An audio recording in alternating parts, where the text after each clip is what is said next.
नमस्कार, मनी 9 की खास श्रृंखला मनी मास्टर में आपका बहुत बहुत स्वागत है। मैं हूं संदीप ग्रोवर। अपनी इस खास श्रृंखला में हम बाजार के दिग्गज मार्केट एक्सपर्ट से मिलेंगे और उनसे ये जानेंगे कि शेयर बाजार में आपको अपनी निवेश की रणनीति कैसे बनानी चाहिए जिससे आपको मुनाफा कमाने में मदद मिले। मनी मास्टर की श्रृंखला में आज जो एक्सपर्ट हमारे साथ जुड़ रहे हैं वो है विलियम ओ'नील के head equity research Mayuresh Joshi ji. आपको बता दें कि मयूरेश जोशी जी शेयर बाजार के उन चुनिंदा एक्सपर्ट्स में से हैं जिन्हें बाजार की दिशा पकड़ने में महारत हासिल है। आज मयूरेश जी से हम उनकी इस विद्या के गुर सीखेंगे और आज जिस टॉपिक पर हम मयूरेश जी के साथ चर्चा करेंगे वो है लॉन्ग टर्म इन्वेस्टिंग यानी लंबी अवधि का निवेश।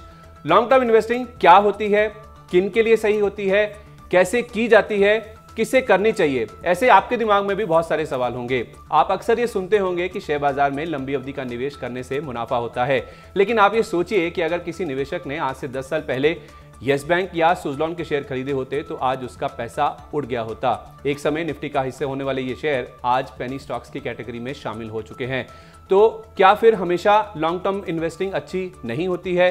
कब अच्छी नहीं होती है? आपके मन में भी ऐसे कई तरह के सवाल होंगे। मयूरेश सर, आपका बहुत बहुत स्वागत है मनी 9 की इस खास श्रृंखला मनी मास्टर में। धन्यवाद अपना कीमती समय हमें देने के लिए। प्लेजर संदीप जी, आपके शो पे आने। हाँ सर, मेरा पहला सवाल आपसे यही है, क्योंकि हम लॉन्ग टर्म इन्वेस्टिंग को डिस्कस कर रहे हैं आज, तो सबसे पहले उसकी परिभाषा यानी कि उसकी जो डेफिनेशन है वो क्या होती है, यानी कि क्या होती है एक्चुअली लॉन्ग टर्म इन्वेस्टिंग?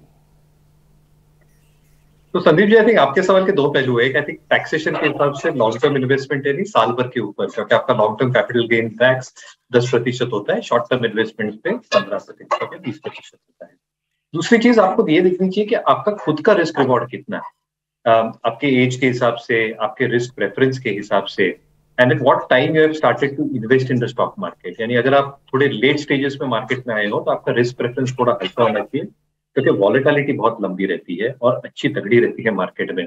तो मेरे हिसाब से I think long term is ideally anywhere between 1.5-2 years and that can expand up to 4 to 5 years। तो कम से कम 1.5 से 2 साल और आप 4 से 5 साल तक भी एक्सटेंड करें अपने निवेश को तो आप मान सकते हैं कि वो लॉन्ग टर्म का निवेश होता है या तो फिर लॉन्ग टर्म इन्वेस्टिंग की कैटेगरी में आता है। टैक्सेशन के लिहाज से देखें तो अगर आप 1 साल से ज़्यादा यानी कि 12 महीने से ज़्यादा अगर होल्डिंग पीरियड है आपका तो फिर वो लॉन्ग टर्म की इन्वेस्टिंग में उसे शामिल किया जाता है। सर, एक चीज़ बताइए कि मार्केट की जहाँ तक बात है कि निफ्टी अगर हम देखें हाई से करीब 10 से 15% के आसपास करेक्ट हो चुका है, यानी कि सेंसेक्स निफ्टी जो मेजर इंडाइजेस हैं वो अभी तक बेयर मार्केट में नहीं आए, यानी कि हाई से वो 20% से ज़्यादा करेक्ट नहीं हुए हैं। पर सेक्टर स्पेसिफिक अगर हम देखें तो कई सारे ऐसे सेक्टर हैं जो कि बेयर मार्केट में एंटर कर चुके हैं। आपका क्या मानना है सर, जो 7500 से लेकर हमने जो तेजी की शुरुआत की थी, जो बुल मार्केट की शुरुआत हुई थी, क्या वो बुल मार्केट आज भी इंटैक्ट है या तो फिर वो फेज जो है वो मार्केट से पूरा हो चुका है? नहीं संदीप जी, तो आई थिंक बहुत इंटरेस्टिंग सवाल है आपका। और अगर मैं आपको एक 2000 से लेके चलूं, जहाँ पे .com बस्ट हुआ था, right up till the bull market rally 2003 से 2008 तक चली थी, फिर ग्लोबल फाइनेंशियल क्राइसिस हुआ, 2017 में एशियन करेंसी का क्राइसिस हुआ, 2015 में एक बेयर मार्केट देखा और 18 में बेयर मार्केट देखा। तो बुल और bear market I think market के दोनों पहलू होते हैं, जैसे हम कहते हैं two sides of a coin. और बेयर मार्केट आना इसीलिए जरूरी है क्योंकि जो बुल मार्केट में एक्सेसेस बने रहते हैं, जो ऑल टाइम हाई पे प्राइसेस जाते हैं, वैल्यूएशंस थ्रू द रूफ होते हैं, बेयर मार्केट ये सारे एक्सेसेस करेक्ट करता है और अच्छे खासे मौके देता है to reenter into good quality stocks या reposition your portfolio looking at the trends going ahead. तो मेरे हिसाब से आई थिंक लीनियर तो एक लाइन रहती नहीं है कि एक लाइन आप ड्रॉ कर लो तो वैसी चलती रहेगी। जैसे कार्डियोग्राम रहता है, I think stock market probably moves in that fashion, but काफी लाजमी होता है टू प्रॉब्ली हैव दैट, क्योंकि आई थिंक आपकी जो रीशफलिंग और रीपोजिशनिंग होती है, मार्केट भले भांति जानता है कि आगे के ट्रेंड्स क्या है। एग्जांपल के तौर पे I think next 10 years the trends are going to be very very different जो 1990 और 2000 में थे। तो आई थिंक कुछ चुनिंदा लीडर्स आई थिंक सर्वाइव करेंगे फेज को, बाकी नए लीडर इवॉल्व होते जाएंगे। और इसलिए आपको आई थिंक ट्रेंड्स के साथ अपने पोर्टफोलियो को आई थिंक हर 2 से 4 साल में चर्न करना जरूरी और आवश्यक होता है और बेयर मार्केट से अपॉर्चुनिटीज दे। ठीक है, मैं ये जो चर्निंग की बात आप कर रहे हैं मैं उसके बारे में आगे आपसे विस्तार से चर्चा करूंगा, लेकिन उससे पहले सर, जब कोई मार्केट में एंटर करता है तो रोज़मर्रा की अगर हम ट्रेडिंग की या तो फिर एंट्री की बात करें तो उसके सामने जो कुछ चैलेंजेस सामने आते हैं उसमें एक है ग्लोबल क्यूज, यानी कि जो विदेशी संकेत हैं वो हमारे मार्केट्स के ऊपर काफ़ी इंपैक्ट डालते हैं, क्योंकि हमारे बाजार अमेरिका और एशिया के बाजारों को देखकर खुलते हैं और यूरोप के बाजारों का जो सेंटीमेंट होता है उसके मद्देनजर बंद होते हैं। तो विदेशी संकेतों में एक तरफ मंदी की आशंका है और दूसरी तरफ महंगाई में लगभग सारी दुनिया तप रही है।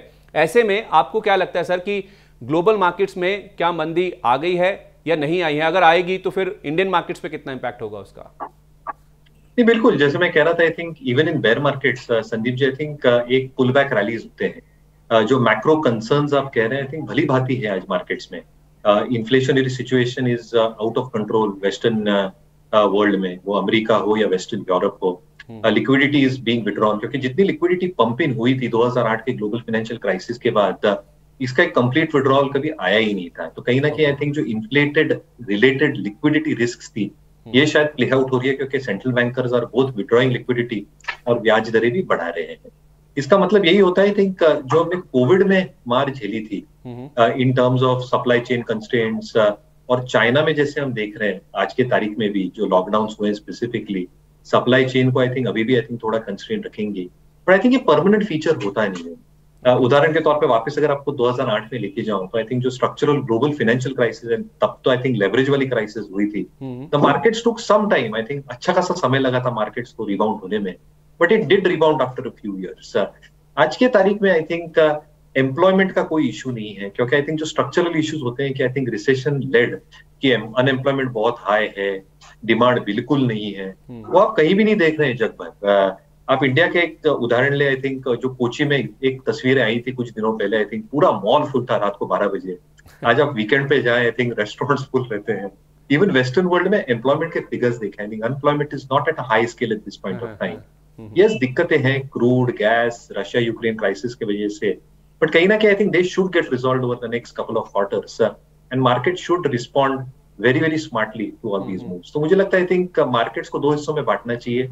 क्या मार्केट स्ट्रक्चरल रीजन से गिर रहा है, और is there something which the market is probably not liking at this point of time, और शायद एक दो क्वार्टर में वो रिकरेक्ट हो, और वो रिकरेक्टिंग फेज में मार्केट थोड़े पुल बैक रैलीज दे, बट वो कंसोलिडेशन फेज में बेहतर मौके मिलते हैं लॉन्ग टर्म इन्वेस्टर्स के। ठीक है सर, जब आप कह रहे हैं कि मार्केट में स्ट्रक्चरल रीजंस की वजह से हम गिरावट नहीं देख रहे हैं, क्योंकि अगर मंदी का डर होता है तो मंदी में सिचुएशन ऐसी होती है कि अनएम्प्लॉयमेंट होता है, डिमांड की इश्यूज होते हैं, और इस बार ऐसा नहीं देखने को मिला है। बावजूद उसके हम देख रहे हैं कि जो हाई ग्रोथ सेक्टर्स होते हैं, जिसमें आप आईटी को काउंट कर लीजिए, आप चाहें तो उसमें फार्मा को भी जोड़ सकते हैं, इन दोनों सेक्टर्स पे हमने देखा है कि रिसेशन के डर से, मंदी आने के डर से ही बहुत ज़्यादा करेक्शन देखने को मिला। खासतौर पे इंडियन आईटी सेक्टर में देखें तो हायर लेवल से बहुत ज़्यादा करेक्शन देखने को मिला है। इन दोनों सेक्टर्स पे आपका क्या व्यू है? क्योंकि बड़े बड़े जो ब्रोकरेज हाउसेस हैं, जेफरीज जैसे, उन्होंने इसको डाउनग्रेड किया। इससे पहले हमने जेपी मॉर्गन की ओर से भी डाउनग्रेड आता हुआ देखा था। तो कुल मिला के इस पूरे हाई ग्रोथ सेक्टर को लेकर क्या व्यूज हैं आपके, आईटी पर भी और फार्मा पर भी अपनी राय बताइए। तो पहली बात तो संदीप जी, हमारा आईटी सेक्टर और यूएस का आईटी सेक्टर जो नैस्डैक से भापा जाता है, उसमें जमीन आसमान का फर्क है। Are IT companies are outsourcers, और उनकी आईटी कंपनीज प्रोडक्ट और प्लेटफॉर्म रिलेटेड कंपनीज। दूसरी आपको ये चीज देखनी चाहिए कि I think specifically in the last 10 years और कोविड के बाद जो डिजिटल स्पेंड्स बढ़ रहे हैं across industries, they are going to increase multifold. यानी ये कोई रुकने वाली चीज नहीं है, क्योंकि हर कंपनी, हर इंडस्ट्री ऑटोमेशन चाहती है जिससे कॉस्ट बचे। तीसरा आई थिंक जो डर है वो है कि अगर रिसेशनरी फियर्स आते हैं और जो हार्ड लैंडिंग होता है रिसेशन का, जो हम 1-2-3 महीने में पता चलेगा विद डेटा कमिंग थ्रू, क्या आईटी स्पेंडिंग अच्छी खासी कम होगी। तो आई थिंक मेरा मानना ये है, जैसे हम क्लाइंट से डिस्कस करते हैं, जैसे हम काफी कंपनी से भी बातें करते हैं, कि आईटी कंपनीज की स्पेंडिंग कम, यानी it is not going to come down to zero.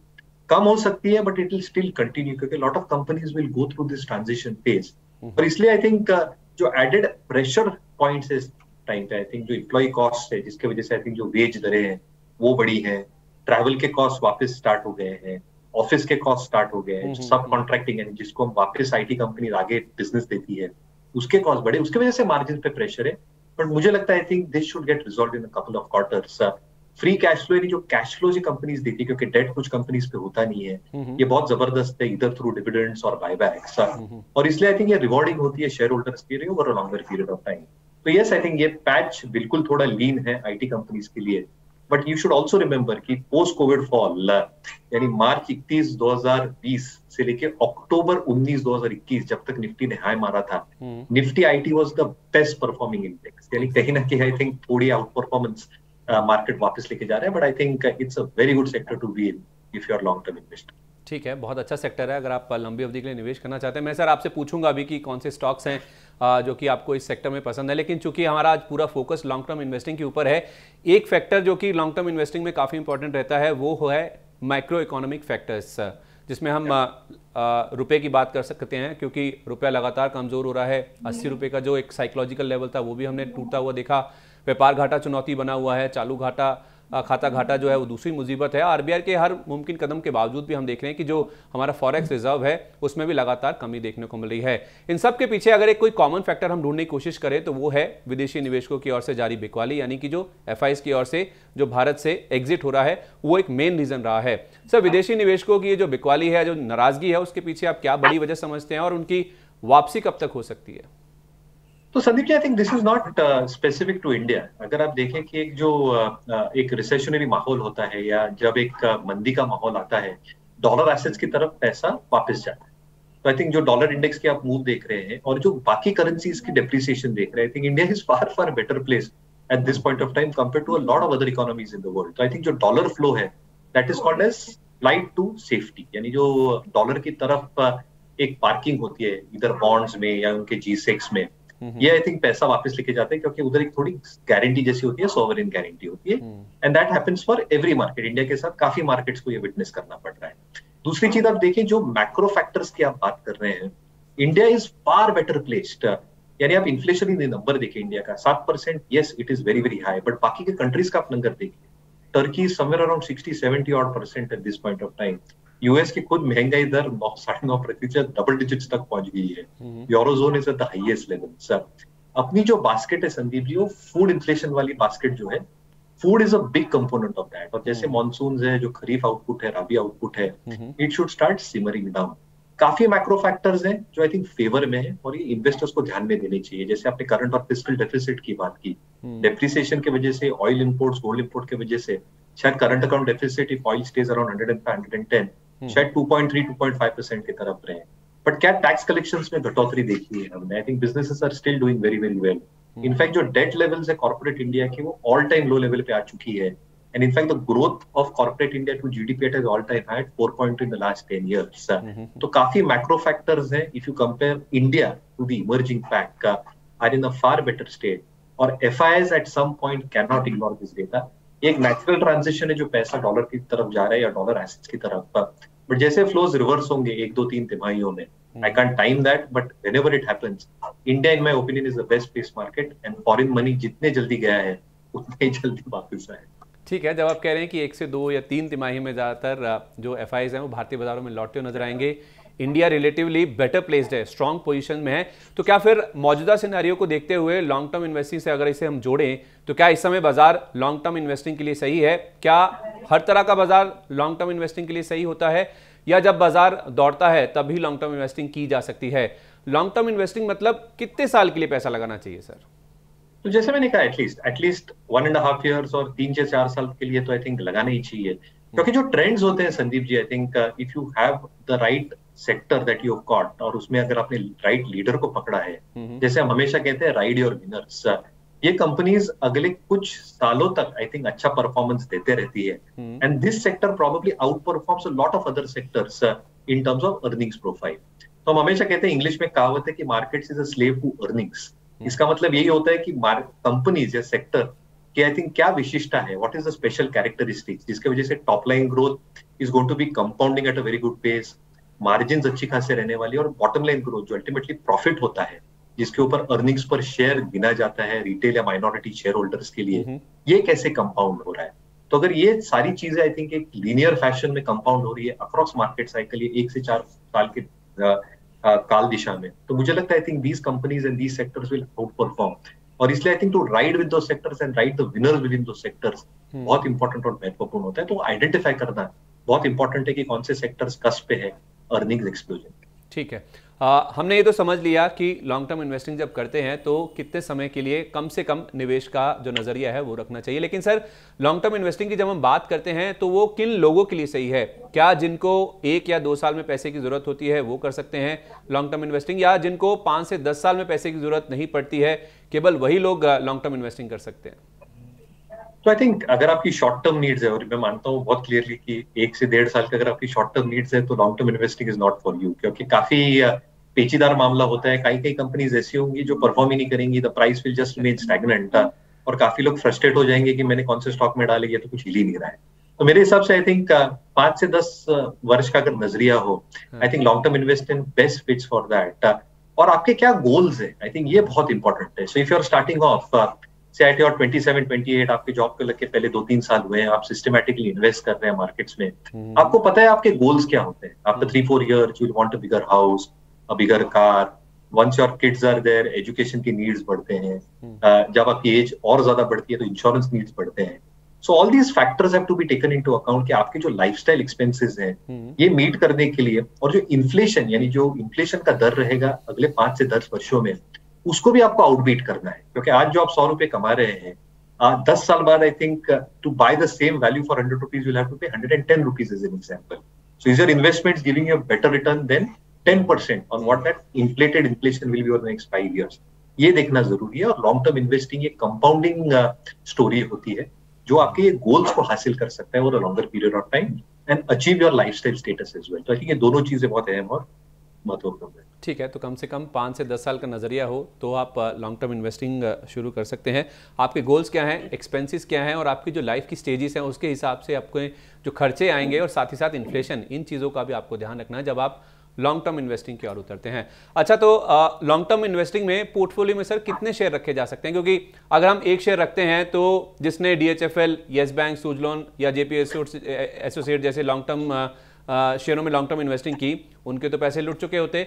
तो कुल मिलाकर लॉन्ग टर्म इन्वेस्टिंग में पोर्टफोलियो को डिजाइन कैसे किया जाए, इसके बारे में थोड़ा बताइए। So ideally, I think construct should not be more than 13 to 15 stocks in a portfolio. दूसरी चीज जो मैं कह रहा था कि हर 6 महीने में आपको आपके पोर्टफोलियो को रिव्यू करना चाहिए। मैं ये क्यों कह रहा हूँ? क्योंकि 2 चीजें होती हैं। एक, आई थिंक अगर सिक्लिकल ट्रेंड्स बदलते हैं कोई इंडस्ट्री के लिए, वो लॉस के वजह से हो, रेगुलेशंस के वजह से हो, या specific to that sector as well, it is highly possible कि I think even the best companies in that sector might not move if these conditions move against them। यानी उनके अगर विपरीत सिचुएशन होती है, not because what they have done, because of regulatory and macro concerns, I think ये sectors underperform कर सकते हैं। Your stocks might underperform even with a long term bias। तो आपको हर 6 महीने आपका रिव्यू करना पड़ेगा कि कौन से सेक्टर्स, कौन से स्टॉक्स और ये कैसे कंपनीज परफॉर्म कर रही है। दूसरा, I think with in those 13 and 15 थोड़ा डिवर्सिफिकेशन होना बहुत जरूरी है। आई एम नॉट सेइंग कि पूरा कॉन्सेंट्रेटेड पोर्टफोलियो होना चाहिए, but I think divide that between 3 and 4 best performing sectors and choose the best 2 performing stocks in that sector. काफी लोग, संदीप जी, होता क्या है कि वैल्यू ट्रैप में पड़ जाते हैं, एंड ये बोलना बहुत जरूरी है नॉर्मल रिटेल इन्वेस्टर्स के लिए कि जो सेक्टर होता है वो लीडर छोड़ के जो सबसे नीचे पड़ा है, उसकी पी बहुत लो है, सिंगल डिजिट स्टॉक है, उसमें निवेश करना बहुत बेहतर होगा, इससे 10 times 20x मुझे मल्टीपैकर रिटर्न मिलेगा। उसका एक कारण होता है क्योंकि वो बॉटम ऑफ द लैडर, ये समझना और भागना बहुत जरूरी है। Leaders will always out perform क्योंकि वो पूरे साइकिल्स देख चुके हैं इन टाइम्स टू कम। आपको एक उदाहरण देता हूँ, आज ही मैं एक इंटरेस्टिंग न्यूज पढ़ रहा था, आईटीसी की आज 111th AGM है, संदीप जी। तो आप सोच सकते हैं कि 111 साल आईटीसी सर्वाइव कर चुकी है। तो ऐसे कंपनीज ढूंढे which have survive the market, शायद अंडर परफॉर्म करे कुछ सालों के लिए। I am not saying ITC is by out right now, but कहीं ना कहीं I think stay with leaders, monitor your positioning of your portfolio. 12 से 13 स्टॉक्स या 15 स्टॉक्स रखें, हर 6 महीने रिव्यू करें and look at churning over the next 2 to 3 years if certain sectors are not working। ठीक है, हर 6 महीने में अपने पोर्टफोलियो को आप रिव्यू करें, उसकी समीक्षा करें कि आपने कौन से स्टॉक्स लिए हैं। और मयूरेश जी हमें बता रहे हैं कि 13 से 15 स्टॉक्स आप चाहें तो आइडियली अपने पोर्टफोलियो में रख सकते हैं, लेकिन उसमें भी ध्यान रखें कि आपको डाइवर्सिफाई करना है कि 3 या 4 जो मेजर सेक्टर्स हैं उसमें आपको अपना पूरा जो निवेश है वो करना है, और उन सेक्टर्स में भी जो आपके जो 2 टॉप सेक्टर के परफॉर्मिंग स्टॉक्स होते हैं, जो लीडर्स होते हैं, उन्हीं के साथ आपको जाना है। आपको वैल्यू इन्वेस्टिंग में नहीं जाना है कि जो सबसे नीचे सेक्टर में जो सस्ती कंपनी है उसको नहीं चुनना है। जो लीडर्स हैं, जो कि बहुत सारे जो बाजार के फेजेस हैं उनको झेल चुकी हैं, उनको निकाल चुकी हैं, उनको एक्सपीरियंस कर चुकी हैं, उन लीडर्स के साथ ही आपको रहना है। अच्छा सर, एक चीज़ और बताइए कि जब हम लॉन्ग टर्म इन्वेस्टिंग की बात करते हैं तो उसमें फंडामेंटल और टेक्निकल एनालिसिस का कितना बड़ा हाथ होता है, इन दोनों का कितना बड़ा महत्व है जब हम लॉन्ग टर्म इन्वेस्टिंग की बात करते हैं? तो एट ओनिल, संदीप जी, हमारा मानना बहुत सिंपल है कि दोनों का थोड़ा मिश्रण होना बहुत जरूरी है। फंडामेंटल्स पे at O'Neil we give almost 70-75% weightage और टेक्निकल एंट्री पॉइंट्स को 20-25% का वेटेज देते हैं। ये करना क्यों जरूरी है ये मैं आपको बताता हूँ। I think fundamentals obviously I think will tell you the direction कि कौन से सेक्टर्स कैसे मूव हो रहे हैं, हिस्टोरिकल परफॉर्मेंस कैसे रहा है। और आप कैसे भाप सकते हैं कि कौन से सेक्टर्स कस्प पे अर्निंग्स एक्सप्लोजन के। टेक्निकल फैक्टर्स इसलिए जरूरी है कि जो डिमांड सप्लाई डायनेमिक्स होते हैं, काफी स्टॉक्स कंसोलिडेशन फेज से जाते हैं, और टेक्निकल पैरामीटर्स हमें ये इंडिकेट करते हैं कि एंट्री पॉइंट कौन सी बराबर है। तो एक कंसोलिडेशन फेज में अगर सप्लाई प्रेशर ज्यादा हो और मार्केट डायरेक्शन के विपरीत आप एंट्री ले रहे हो, तो you might actually enter into the market at a wrong time when the market entry is itself concerned. और दूसरा, जब सेलिंग प्रेशर हावी है पूरे मार्केट के लिए, स्ट्रोक सेक्टर या वो स्टॉक के लिए। तो I think technicals is for the entry point as per डोनियल मेथोडोलॉजी, और strong fundamentals drive the stock in. तो आई थिंक दोनों का मिश्रण होना बहुत जरूरी है मेरे हिसाब से। ठीक है, तो लॉन्ग टर्म इन्वेस्टिंग का मतलब ये नहीं कि आप केवल फंडामेंटल्स को देखिए, टेक्निकल्स का साथ में मिश्रण रखिए। यानी कि टेक्निकल्स आपको इस चीज़ का इशारा देते हैं, इस चीज़ का इंडिकेशन देते हैं कि आपकी एंट्री कब उस स्टॉक में होनी चाहिए, और फंडामेंटल्स आपको बताते हैं कि आपको कितना लंबा उस स्टॉक में ड्राइव करना है उसकी ग्रोथ के साथ। अच्छा सर, एक बहुत ही बेसिक चीज़ जो कि शायद किसी के भी मन में जब वो लॉन्ग टर्म इन्वेस्टिंग की शुरुआत करता है, वो बहुत ही बेसिक चीज़ वो ये है कि क्या लॉन्ग टर्म इन्वेस्टिंग एसआईपी यानी म्यूचुअल फंड्स के रास्ते सही है, या कोई डायरेक्ट शेयर खरीद के जरिए भी अपनी जो लॉन्ग टर्म इन्वेस्टिंग है उसकी शुरुआत कर सकता है। क्योंकि अगर हमारे पास DHFL, Yes Bank, Suzlon, JPSC जैसे वेल्थ डिस्टॉर्स के एग्जांपल हैं, तो हमारे पास Asian Paints, Titan, TCS, Relaxo जैसे जो वेल्थ क्रिएटर्स हैं उनके भी बहुत बड़े बड़े उदाहरण हैं। तो कैसे चुने निवेश के लिए एक अच्छी कंपनी? क्या हमें सीधे शेयरों में खरीदारी कर सकते हैं, यानी अपनी पसंद के शेयरों का चयन कर खुद भी हर महीने एसआईपी की जा सकती है, या तो फिर किसी एक एक्सपर्ट के पास आप एक म्यूचुअल फंड के जरिए ही अपनी लॉन्ग टर्म इन्वेस्टिंग करें? दो चीजें आई थिंक संदीप जी। एक, अगर आपको बिल्कुल समय नहीं है स्टॉक मार्केट के लिए, आप कोई अलग प्रोफेशन में हो, तो my best solution is to go through mutual fund route. I think आप सिप्स चालू करें, choose SIPs within large cap, mid cap, diversified, ये कैटेगरीज में ले ले। और मेरे हिसाब से I think you continue your SIPs across market cycles. तो आपको सिप बंद नहीं करनी है, क्योंकि अल्टीमेटली हमने देखा है जो डेटा प्रोवाइड करता है कि ओवर 10, 20, 15 इयर्स आई थिंक जो कंपाउंडिंग होती है even through market cycles, SIP can generate fabulous amount of return. Any mutual fund investments can generate that. दूसरी, आई थिंक अगर आपको डायरेक्ट इन्वेस्टमेंट करनी हो, तो अगर आपने लीडर्स चूज किए हैं, तो उसमें कोई दौराय नहीं है। आई think you can decide an amount that you can park every month, और वो अक्यूमुलेट करते जाए। But then you have to be pretty sure कि आई थिंक जो आप स्टॉक्स के साथ हैं वो लीडर्स के साथ रहे, जैसे मैं बार बार कह रहा हूँ, and companies which have an established track record. ऐसा ना हो कि I think you are trying to get into company which is recently listed, जिसका कोई ट्रैक रिकॉर्ड ना हो। ट्रैक रिकॉर्ड के साथ, कंपनीज के साथ, मैनेजमेंट पेडिग्री के साथ एक कॉन्फिडेंस होता है कि over a longer period of time they will survive and they will be able to outperform their peers as well. वो सारे मार्केट साइकिल देख चुके होते हैं, bear, bull, the worst of phases, recession, depression, जो भी आप कहें, and they have survived through that. तो मेरे हिसाब से I think choose the best companies. Individually अगर आपको कॉन्फिडेंस हो तो बिल्कुल सिर्फ चालू कर सकते हैं, बट म्यूचुअल फंड्स अगर आप नोविस इन्वेस्टर्स हैं या आपको बिल्कुल टाइम नहीं है आपके अलग प्रोफेशन में, I think you should go through the MF route and continue your SIPs across market cycles and continue that for a longer period.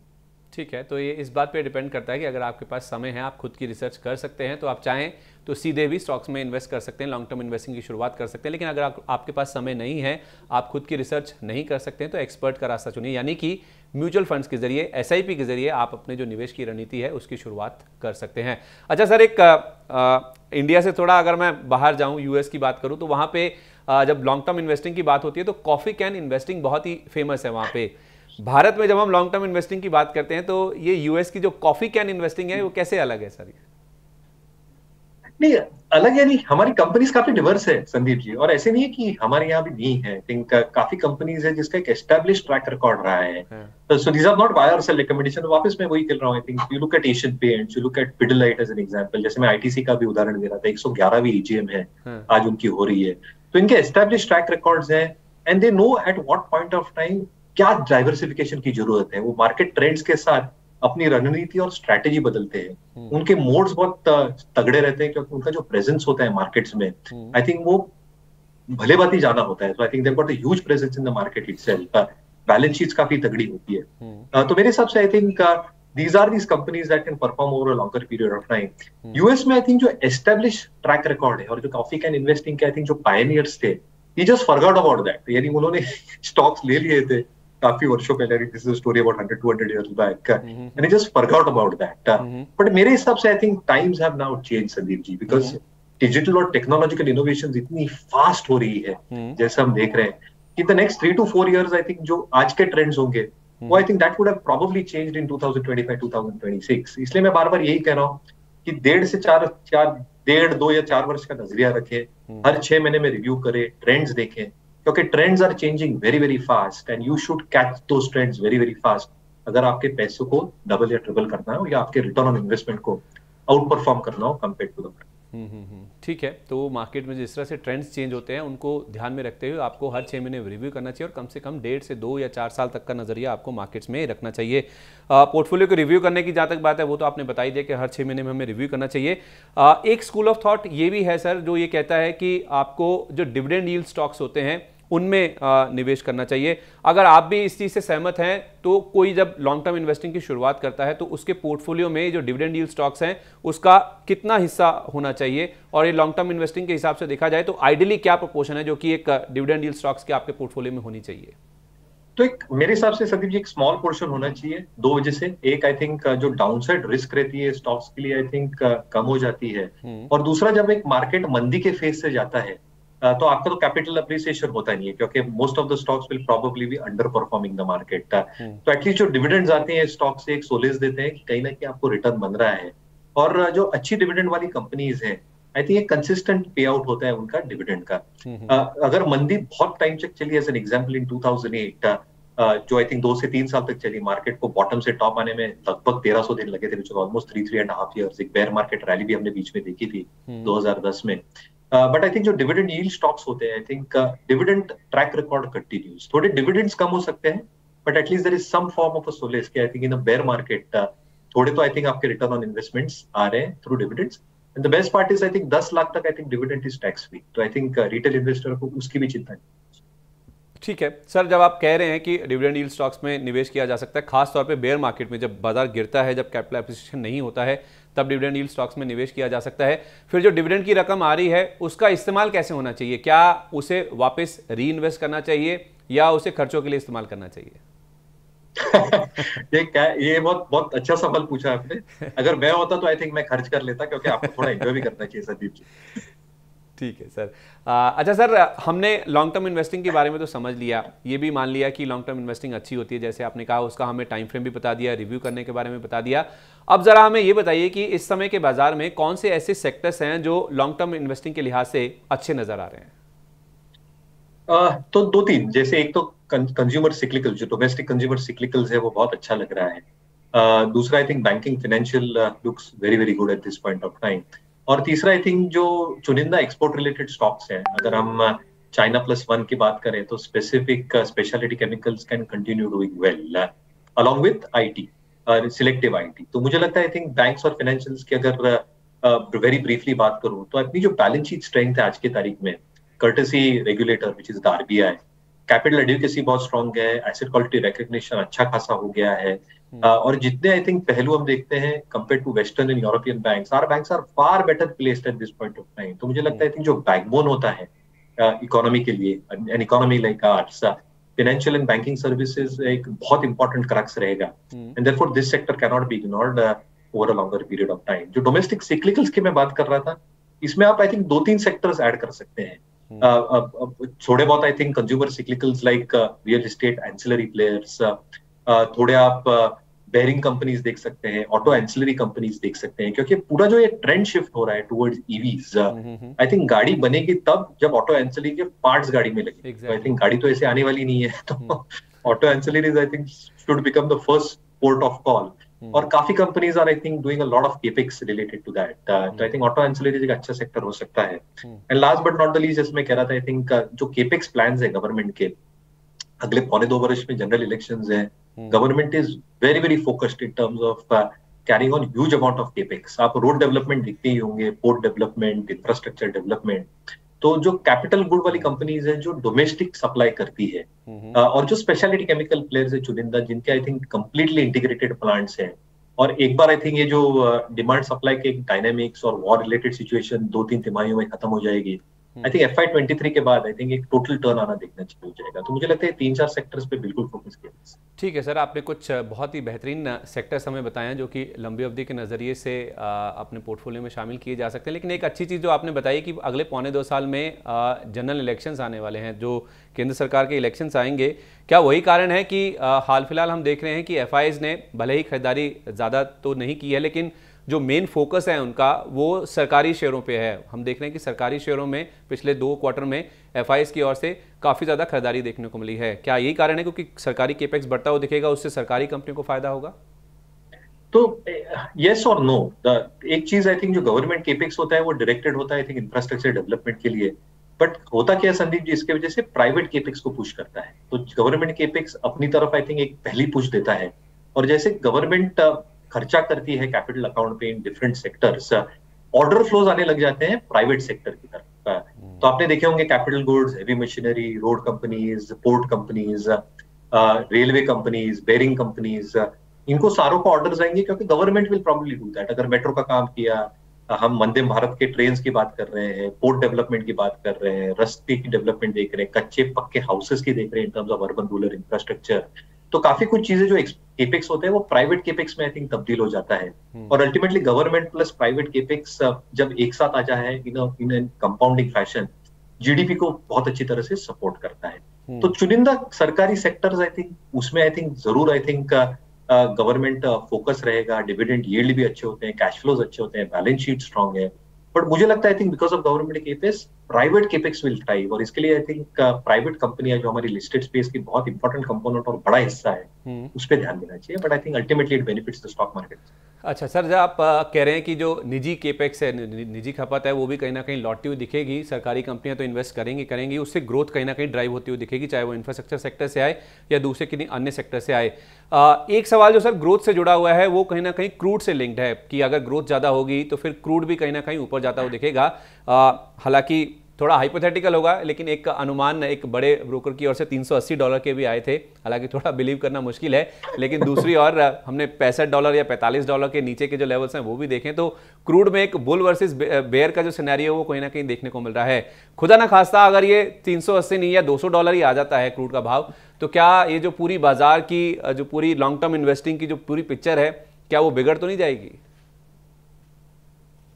नहीं, अगर 200 आया तो संदीप जी आई थिंक बाजार में रहने का ही मतलब नहीं है, क्योंकि आई थिंक इक्विटी मार्केट्स में तो बट मुझे लॉजिक ही नहीं समझ में आ रहा है। आई थिंक दो चीजें हो रही है। आई थिंक एक, आई थिंक जो सप्लाई डिमांड डायनामिक्स है, obviously I think even the OPEC and non OPEC countries no at this point of time कि जो ईवी की तरफ पुश हो रही है, जो रिन्यूएबल्स की तरफ पुश हो रही है अक्रॉस कंट्रीज, और जो काफी देशों ने टारगेट्स रखे हैं 2030 तक का, आई थिंक ये तो देश if not completely I think partially हासिल तो कर ही लेंगे। तो आई थिंक जो फॉसिल फ्यूल पे डिपेंडेंस है वो वैसे भी कम होने वाली है over the next few years. अभी इसमें कैसे ट्रैक्शन होता है ये देखना बहुत जरूरी है। बट मुझे लगता है आई थिंक ये 200-360 के टारगेट्स आई थिंक काफी हाइपोथेटिकल है। मेरे हिसाब से I think the kind of growth that we are probably seeing in EV and renewables, ये और जो इन्वेस्टमेंट्स इसमें लग रहे हैं, I think they will compound this story forward, और बहुत फास्ट कंपाउंडिंग होगी in the next few years. तो मुझे नहीं लगता आई थिंक 200 तक पहुंचेगा, इसलिए बाजारों को कोई डर नहीं होना चाहिए क्रूड से एटलीस्ट। सर मेरे पास थोड़ा ना समय कम है, मैं बार बार आपसे ना स्टॉक्स के बारे में पूछने जाता हूं, तो जब आप कोई जवाब दे रहे हो तो मेरे मन में कुछ इंटरेस्टिंग सवाल आ जाते हैं। और एक सवाल जो आपने ट्रेंड्स की बात करी थी ना, आपने बहुत सारे सेक्टर्स की बात करी, आपने बैंक्स की बात करी, कंज्यूमर्स की बात करी, आपने स्पेशलिटी केमिकल्स की बात करी, आपने कैपिटल गुड्स की बात करी, रियल एस्टेट की बात करी, लेकिन जब हम आप नए ट्रेंड्स की बात कर रहे हैं तो हम जो नई इकोनॉमी की जो कंपनीज है, जो न्यू एज कंपनीज हैं, जिसमें आप स्टार्टअप्स की बात करें, पेटीएम हुआ, जोमेटो हुआ, नाइका हुआ, पीबी फिनटेक हुआ, इन कंपनियों को लेके आपकी क्या राय है? क्या स्टार्टअप्स एज अ ट्रेंड के तौर पे आने वाले सालों में या लॉन्ग टर्म इन्वेस्टिंग के तौर पे किसी एक बंदे के पोर्टफोलियो में शामिल होने चाहिए? अगर हाँ, तो फिर स्टार्टअप्स का आपके पोर्टफोलियो में कितना प्रोपोर्शन होना चाहिए? ये बहुत डिफिकल्ट है, और I think to answer your question very honestly Sandeep ji, I think 1 or 2 might survive out of 100। तो आई थिंक ये कौन से 1-2 होंगे कहना बहुत डिफिकल्ट होगा at this point of time या any given point of time. आप स्टार्टअप यूनिवर्स को देखिए, I think you go through articles या आप गूगल करिए, I think there will be huge amount of competitors in any startup that you probably see. इसलिए I think जो innovations होते रहते हैं ये होते ही जाएंगे। क्या पी और वीसी का पैसा इसके पीछे आता है, क्या कैश बर्न होते हैं, पी और वीसी को भी पता है संदीप जी बहुत क्लियरली। आई थिंक उनके जो 10 इन्वेस्टमेंट्स होते हैं, एक ही चलती है, 9 फेल होते हैं। तो आप मान के चल सकते हैं कि it's not one space which I will be confident. ठीक है सर, लास्टली एक जल्दी से कुछ एक स्टॉक्स अगर आप बता सकें लॉन्ग टर्म इन्वेस्टिंग के हिसाब से, हमने सेक्टर तो समझ लिए। तो आई थिंक 2-3 पहलू। एक तो आई थिंक जैसे बैंकिंग में मैं कह रहा था, I think larger banks like ICICI, state bank एक स्ट्रक्चरल ट्रेजेक्टरी में है, जहाँ पे अर्निंग्स ग्रोथ, डिजिटलाइजेशन इंटरनली जो बैंक्स कर रही है, और जो रीच ये बैंक्स को मिलेगा because of their efforts, I think should play out on their balance sheet very very strongly as well. Auto ancillary companies और मेजर ऑटो कंपनीज पे भी ध्यान करना चाहिए, क्योंकि मुझे लगता है जो पूरी ईवी का ट्रेंड है ये आई थिंक सिर्फ डोमेस्टिक में नहीं रहेगा. I think there will be a lot of export opportunities that can come through for the EV space as a whole. मुझे लगता है आई think stocks like Sona, Comstar, Minda Industries, Minda Corp अच्छा खासा प्रोग्रेस कर रहे हैं. FIEM Industries as well, but FIEM काफी चल चुका है. तो मुझे लगता है आई थिंक auto ancillaries as a pack पे आपको ध्यान देना चाहिए. तो मुझे लगता है आई थिंक चुनिंदा कुछ स्टॉक्स है जो आई थिंक एक कंपाउंडिंग स्टोरी दे सकते हैं ये 2 साल. ठीक है मेरे सर, वैसे तो आपसे जब भी चर्चा होती है, जब भी बातचीत होती है, बहुत मज़ा आता है, बहुत कुछ सीखने को मिलता है, लेकिन आज आपसे विस्तार से काफ़ी अच्छा टाइम लेकर आपसे बातचीत करने का मौका मिला है, तो काफ़ी कुछ सीखने को मिला और ये डिस्कशन बहुत इंटरेस्टिंग रहा है. और आपका बहुत बहुत शुक्रिया सर, आज हमारे साथ इस खास श्रृंखला मनी मास्टर के पहले भाग में जुड़ने के लिए, इसका आगाज़ करने के लिए और हमारे दर्शकों को बहुत ही आसान शब्दों में लॉन्ग टर्म इन्वेस्टिंग के बारे में समझाने के लिए. I hope I made sense. Always a pleasure to be with you. Thank you very much. Thank you sir. मुझे पूरी उम्मीद है कि आपको भी हमारी ये खास पेशकश और दर्शकों की समझ को और सहज बनाने वाली ये पहल पसंद आई होगी. अगले मनी मास्टर में एक और बाजार के एक्सपर्ट के साथ एक नए टॉपिक के साथ आपसे फिर मुलाकात होगी. आज के लिए बस इतना ही. मुझे और मेरी पूरी टीम को दीजिए इजाजत, लेकिन आप बने रहिए मनी 9 के साथ. नमस्कार.